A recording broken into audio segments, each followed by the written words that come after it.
बीच रास्ते से लौटने का कोई फ़ायदा नहीं, क्योंकि लौटने पर आपको उतनी ही दूरी तय करनी पड़ेगी जितनी दूरी तय करने पर आप लक्ष्य तक पहुंच सकते हैं।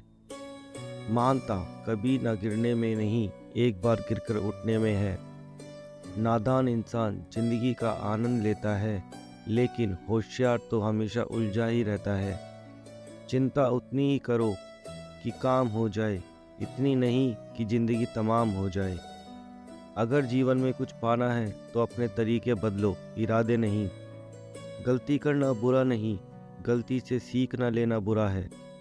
सफल लोग कोई अलग काम नहीं करते, वो बस अलग तरीके से काम करते हैं। जिस व्यक्ति ने कभी गलती नहीं की, उसने कभी कुछ नया सीखने की कोशिश नहीं की। जो गिरने से डरते हैं वो कभी उड़ान नहीं भर सकते। रास्ते बदलो मत, रास्ते बनाओ। मंजिल क्या है, रास्ता क्या है, हौसला हो तो फासला क्या है।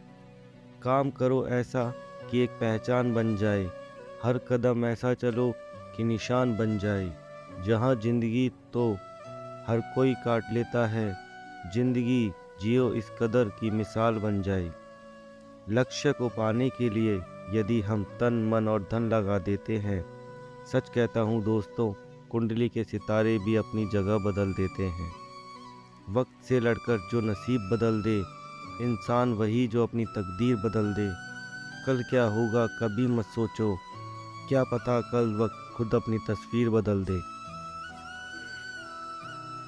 बेहतर से बेहतर की तलाश करो, मिल जाए नदी तो समुंदर की तलाश करो। टूट जाता है शीशा पत्थर की चोट से, टूट जाए पत्थर ऐसा शीशा तलाश करो। सोने से पहले दूसरों के साथ खुद को हर उस चीज़ के लिए माफ़ कर दीजिए जो आपको बुरी तरह प्रभावित करती है। आप हर बुरे ख्याल को छोड़कर सो जाइए। इसके बाद जब सुबह उठें तो टटोलें कि कोई बुरा ख्याल रह तो नहीं गया। अगर हाँ तो उसे बिस्तर के साथ ही छोड़ दें। क्या आपको भी लगता है आपका जीवन बेहिसाब विपदाओं और संघर्षों से भरा हुआ है और इसलिए सत्य और धर्म की राह छोड़ सकते हैं? अगर ऐसा है तो कर्ण और भगवान श्री कृष्ण के संवाद को सुने। बात है एक बार की, जब कर्ण ने भगवान श्री कृष्ण से पूछा, हे कृष्ण, कृपया मुझे बताएं कि मेरे जीवन को इतना दुखदाई क्यों बनाया गया। जन्म होते ही मेरी माँ ने मुझे त्याग दिया था। क्या अवैध संतान होना मेरा दोष था? गुरु द्रोणाचार्य ने मुझे सिखाया नहीं क्योंकि मैं क्षत्रिय पुत्र नहीं था। परशुराम जी के पास गया तो उन्होंने मुझे दीक्षित किया। मैं खुश हुआ, लेकिन जब मैंने उनसे शिक्षा ले ली और उनकी ही रक्षा के लिए जब उन्होंने मुझे बिच्छू के डंक को मार सहन करके देखकर जाना कि मैं ब्राह्मण नहीं हूँ, तो उन्होंने मुझे श्राप दे दिया। उन्होंने श्राप दिया कि जिस वक्त मुझे उनसे सीखी विद्या की सबसे ज़्यादा ज़रूरत होगी, मैं उसे भूल जाऊँगा। और देखिए कि अनजाने में गाय के बछड़े को मेरा बाण लगा, तो उसके स्वामी ने भी मुझे श्राप दे दिया कि जैसे बाण के से उसका ऐसा बछड़ा मरा, वैसा ही ऐसा होकर मैं भी मारा जाऊंगा। हे कृष्ण, आप तो जानते हैं द्रौपदी के स्वयंवर में मेरा किस कदर अपमान हुआ। मुझे सूत पुत्र कहा गया। सोचिए कि माता कुंती ने आखिर में मुझे मेरे जन्म का रहस्य बताया क्यों नहीं, लेकिन उन्होंने भी मुझसे दान में अपने बेटों के लिए वरदान मांग लिया। कर्ण की बातें सुनकर भगवान श्री कृष्ण ने उत्तर दिया, हे कर्ण, अब तुम मेरी कथा भी सुन लो। मेरा जन्म मेरे मामा के कारागार में हुआ। जन्म से पहले ही मृत्यु मेरी प्रतीक्षा में घात लगाई थी। जिस रात मेरा जन्म हुआ, उस रात मुझे मेरे माता पिता से दूर कर दिया गया। कर्ण, तुम्हारा बचपन खड़ग, रथ, घोड़े, धनुष और बाण की ध्वनि में सुनते बीता।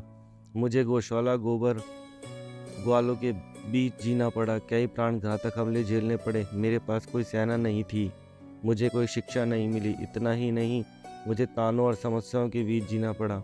करण, जब तुम्हारे गुरु तुम्हारे शौर्य और तुम्हारी शक्ति पर गर्व कर रहे थे, तब उस उम्र तक मुझे शिक्षा तक नहीं मिली थी। 16 साल का होने पर मुझे ऋषि संदीपनी के गुरुकुल पहुंचा गया था। एक बात का स्मरण रहे करण, हर किसी की जिंदगी चुनौतियां देती है। हर क्षण मृत्यु की ओर बढ़ता हुआ जीवन किसी के भी साथ न्याय नहीं करता। दुर्योधन ने अन्याय का सामना किया है तो युधिष्ठिर ने भी अन्याय का भुगता है, लेकिन सच्चा धर्म क्या है तुम जानते हो। हे कर्ण, भले ही आपको जीवन में वह सब कुछ न मिले जिसके आप हकदार हो, भले ही आपने बेहद अपमान की ज़िंदगी जी हो, आपको इस बात की छूट नहीं है कि इन सब चीज़ों से न मिलने के कारण आप अधर्म की राह पर चल पड़े। महत्व इस बात का है कि आप उस समय उस संकट का कैसे मुकाबला करते हैं। कर्ण और कृष्ण के बीच इस सुंदर संवाद से यह सीख लें कि जीवन में कितनी भी चुनौतियाँ हों, कितनी भी समस्याएँ हों, सत्य का रास्ता नहीं छोड़ना है। हर स्थिति में धर्म के पक्ष में खड़े रहना है, तभी आप सही मायनों में जीवन को सफल बना पाएँगे।